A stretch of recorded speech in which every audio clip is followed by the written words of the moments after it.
Sukaldaritza eta gastronomiako teknikari zikloa 2000 prestakuntza ordutako erdi mailako zikloa da. Berau, lana edo egoera pertsonalak direla medio, bertaratze bidezko prestakuntza ezin egin eta sukaldaritza eta gastronomia alorrean lanbide kualifikazio bat behar dutenei dago zuzendua. Ikasle bakoitzak bere behar eta ikasketa erritmuei egokitzen zaion ikasketa ibilbide pertsonalizatua eraikitzeko aukera izan dezan, erdi presentzian modalitatean eskaintzen da.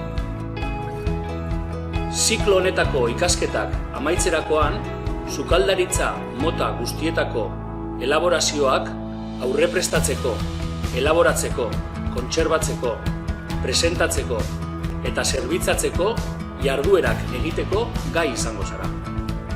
Tituluari loturiko gaitasun guztion lorpena bermatzeko asmoz, online eginiko jarduerak bertaratze bidezko saioekin osatzen dira. Saio hauetara bertaratzea derrigorrezkoa denez, ikasleari errastasunak emateko ikastetxeko laboratzaile sare bat dugu eskura.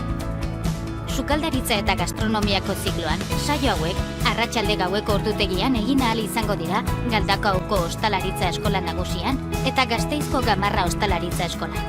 Ziklo honek, sukaldari, partidaburu eta gozogile bezala lan egitea ahalbideratuko dizu.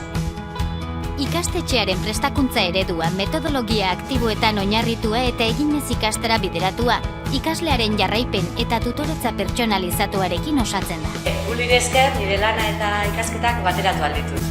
Oso erosoa da.